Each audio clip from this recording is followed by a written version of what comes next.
주가 폭락하니까 좋아하는 사람들이 있어요. 주가는 올리려 그러면서 왜 집값은 누르냐, 뭐 이런 얘기도 있어요. 예, 주가와 집값은 좀 다릅니다.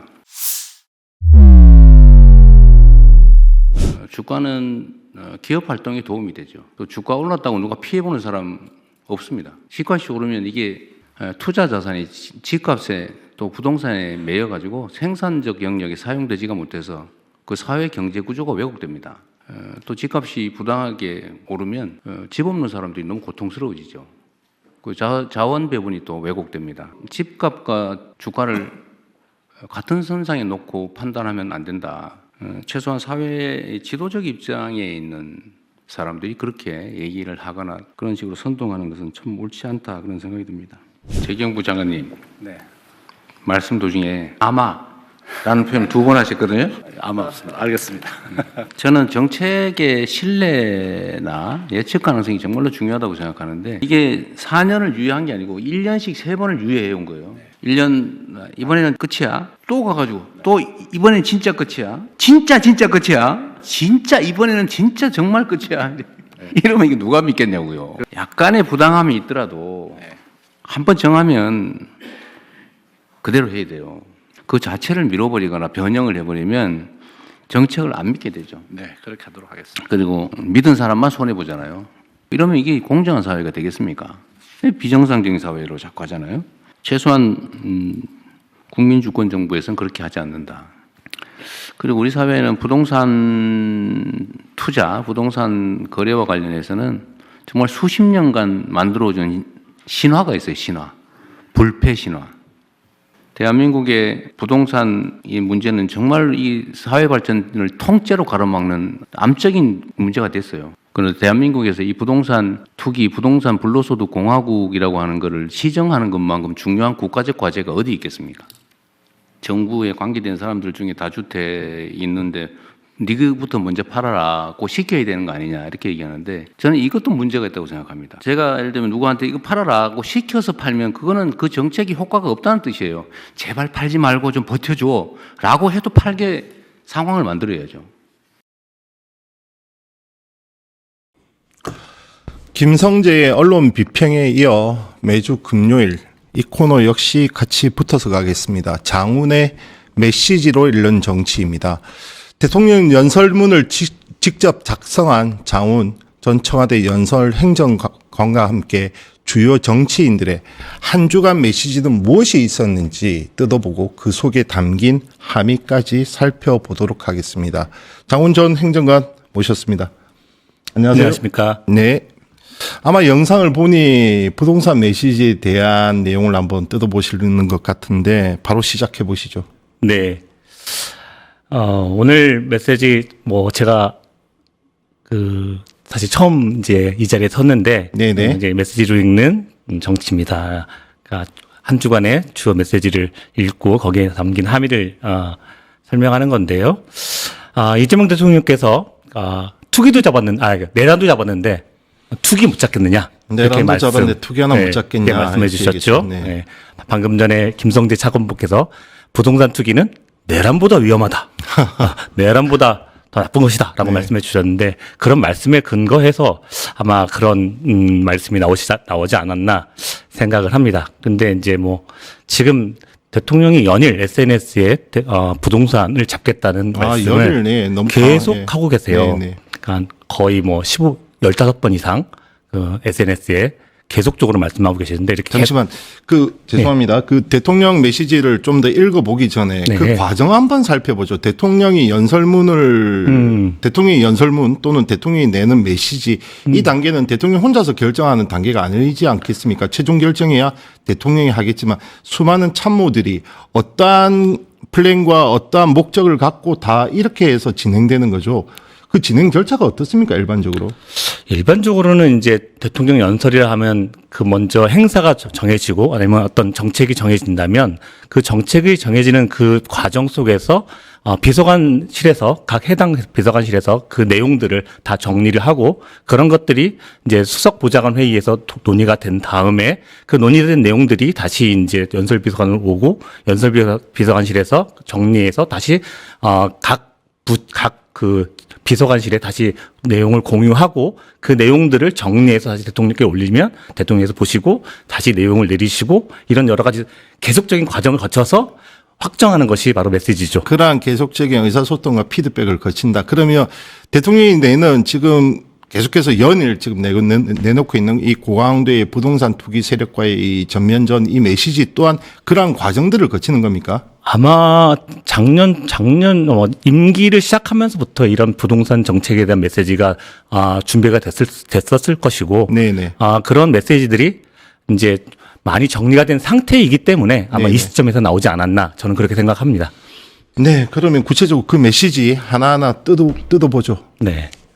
그래서 좀 메시지 같은 경우에는 그 내용도 되게 중요하지만 왜 이 시점에서 그 메시지가 나왔는가가 시점도 중요하다. 되게 중요하다고 생각합니다.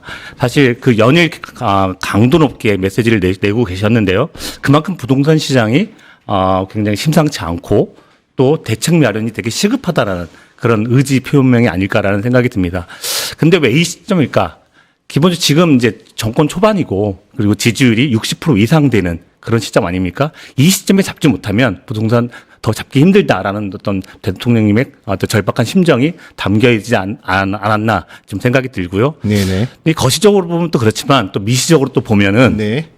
지금이 또 다음 주가 또 설 아닙니까? 부동산 문제가 그냥 개인의 문제만은 아니에요. 네네. 부동산은 가족의 문제죠. 그러니까 설 연휴 동안에 가족들이 모입니다.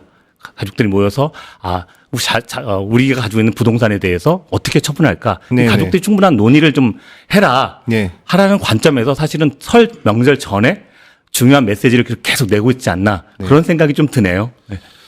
코스피 5천 달성에 대한 좀 자신감도 묻어나는 맞습니다. 것 같죠. 맞습니다. 네. 실제로 지난 그 임기 이후에 대통령께서 하나하나 사실 관우가 오간 돌파하듯이 하나하나 돌파를 하셨죠. 외교 문제, 그다음에 코스피 경제 문제, 또 검찰 개혁 문제 이런 문제들 하나하나가 다 돌파하시면서 어떤 자신감이 좀 붙은 것도 있으신 것 같아요. 그래서 그 자신감의 표현으로서 또한 이번에 또 부동산도 한번 잡아보겠다라고 말씀하시는 것 같습니다. 그 자신감의 표현이 내란도 잡았는데 투기 하나 못 잡겠나 이 네. 3일 표현으로 나왔다. 그다음 메시지 주인공은 김민석 총리네요. 네, 맞습니다. 김민석 총리께서 지난 그 기자 간담회에서 앞으로 국정 운영에 최선을 다할 것이고 그 주제는 책임과 소통이 될 것이다라고 말씀하셨습니다. 상투적인 어법 아닌가요? 근데 그 정치인들이 혹은 뭐 국정의 운영자들이 그 단어를 쓸 때는 굉장히 그 단어의 의미가 굉장히 깊습니다. 네네. 예를 들어서 책임. 그 전까지는 참모장이라는 표현을 쓰셨고요. 네. 그 전에 그 후에는 새벽 총리라는 말씀을 썼습니다. 네네. 그건 아무래도 대통령님의 그 활동을 좀 더 뒤에서 보좌하겠다라는 네, 네. 관점으로 보였다면 책임이란 말은 어떻습니까? 책임 총리라는 말이 떠오르죠. 네네. 좀 더 보다 일선에 서는 그렇죠. 느낌이네요. 일선에 서는 느낌이 들죠. 참모장 기존에는 총리의 역할을 참모장 또는 새벽 총리 이런 그렇죠. 대통령 보좌에 초점이 맞춰졌다면 지금 책임을 앞에 내세운다. 그렇죠. 사실 책임 총리라고 한다면 딱 떠오르시는 분이 이해찬 총리. 강하셨죠. 강하셨죠. 네. 그러니까 그 책임 총리라는 그 관점을 좀 더 강화해서 국정을 좀 더 좀 그 앞장서서 선봉에 서서 한번 해보겠다라는 의지를 표명하신 거라고 저는 생각이 들고요. 또 하나는 또 소통입니다. 네네. 소통도 뭐 어떤 통상적인 표현이라고 생각을 하겠지만 실제로 소통이라는 말이 메시지로 나오려면 집권 2년차, 3년차 정도 나옵니다. 1년차 네. 정도에는 대부분 나는 열심히 하겠습니다. 최선을 다하겠습니다. 여론에 눈치 안 보고 나 할 일 또박또박 하겠습니다라는 어떤 네, 메시지가 네. 나오는데 네.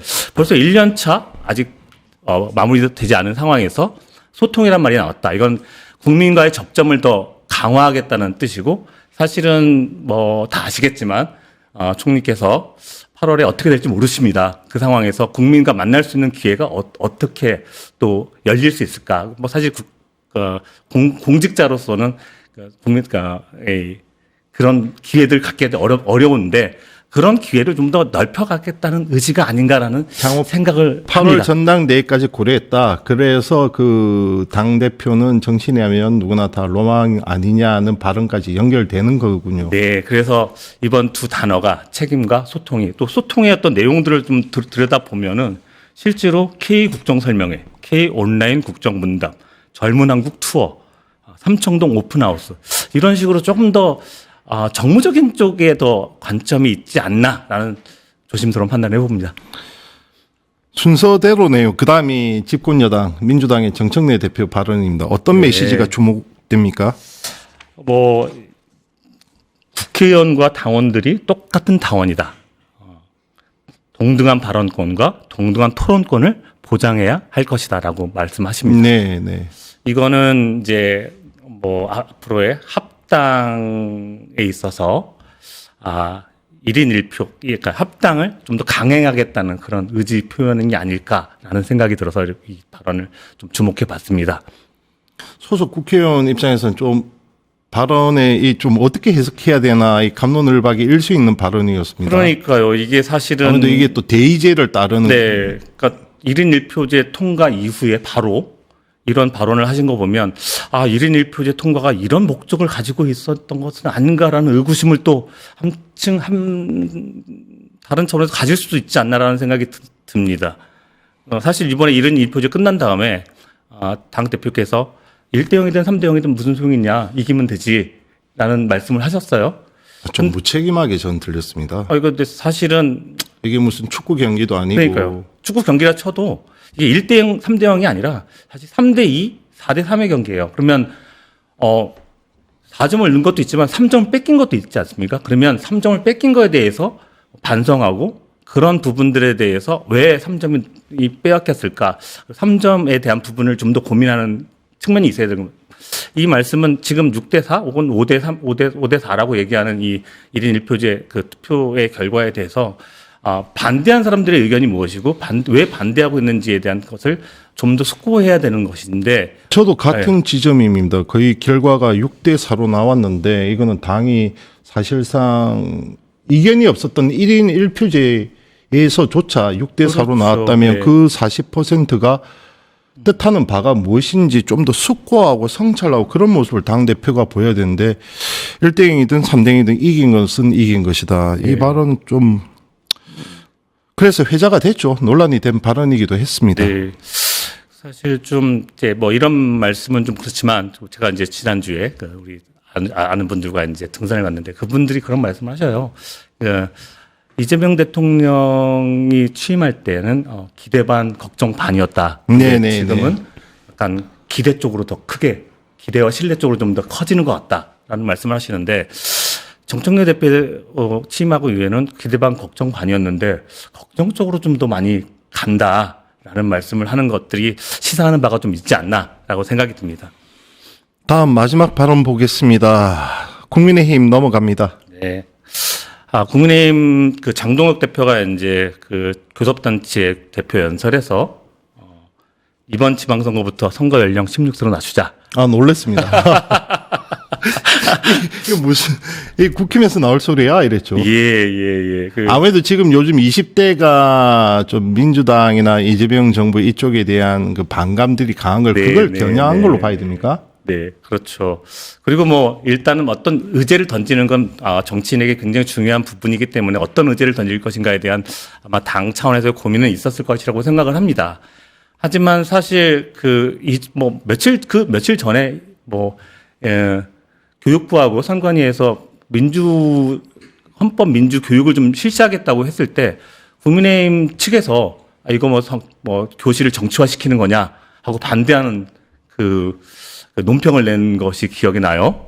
그런 면에서 본다면 이건 사실 앞뒤가 좀 안 맞는 부분이다라는 네. 부분들 좀 있고 그리고 또 18세로 조정할 때도 국민의힘 굉장히 반발이 심했지 않습니까? 그런 부분들을 본다면 좀 이 말씀은 조금은 좀 생각이 없지 않았나라는 생각이 들기도 하지만 어쨌든 현재 젊은 청소년들의 또 보수화 문제가 여전히 또 심각한 네, 문제가 네. 있다고 생각을 해서 그런 문제들에 대해서 국민의힘이 조금 더 정략적으로 좀 접근한 게 아닌가라는 생각이 좀 듭니다. 근데 그 정략적 접근이 정말 득으로 올지 실로 올지는 알 수가 없습니다. 표심이 그렇죠. 때문에. 그렇죠. 네. 네. 금주의 한마디를 뽑는다. 금주의 언중육을 한마디를 뽑는다. 이러면 어떤 메시지가 되겠습니까? 저는 그 두 개인데 하나는 네. 이제 아마는 빼시죠. 네네. 그 말씀인 것 같아요. 네. 그거는 아마 이 부동산 정책에 대한 확고한 의지를 좀 전에 봤던 그 국무회의 영상 그렇죠. 얘기하시는 국무회의 거죠? 연설에서 네. 부윤철 장관께서 아마 5월 9일에는 중과세 폐지가 될 것 같습니다라고 말했더니 대통령께서 그 앞에 아마는 빼시죠. 시장의 불확실성만 더 주는 거죠. 그렇죠. 그러니까 사실은 대부분들의 관료들이나 공직자들이 어느 정도 여지를 좀 남겨두는 측면들이 좀 있습니다. 어떤 정책을 펼칠 때 그런 정책의 여지마저도 없애라 하고 하는 것이 대통령의 말씀이신 것 같고, 그리고 그 또 하나는 이재명 대통령께서 주가가 폭락할 때 좋아하는 사람들이 있다, 이런 말씀을 또 하셨어요. 누가 좋아하죠? 그러니까 그 주가가 폭락함으로 인해서 그 대통령의 말에 신빙성이 떨어졌다라고 하는 것을 좋아하는 뭐 네. 세력들이 있지 않겠습니까? 네. 그건 이제 한편으로는 그 어떤 야당이나 보수 언론에 대한 얘기일 수 있지만 또 한편으로는 또 여당 내에 뭐 그런 부분들이 있지 않나라는 생각도 듭니다. 모르겠습니다. 지금까지 장훈 전 청와대 연설 행정관과 함께 장훈의 메시지로 읽는 정치 진행했습니다. 매주 금요일 한 주간의 주요 정치인의 메시지와 그 메시지에 담긴 함의 해서 살펴보도록 하겠습니다. 오늘 감사했습니다. 네, 감사합니다. 네. 유튜브 구독하고 실시간 채팅과 댓글을 남기시면 매일매일 7,000 TTCO를 드립니다. 참여 방법은 통통물 어플을 다운로드하고 회원가입과 로그인을 해주세요. 마이페이지에서 나의 회원 고유 번호를 복사해주세요. 유튜브 구독 후 실시간 채팅이나 댓글창에 고유 번호를 한 번만 입력하면 준비 끝! 지금 유튜브 채팅과 댓글 쓰기 참여하고 7,000 TTCO 받아가세요.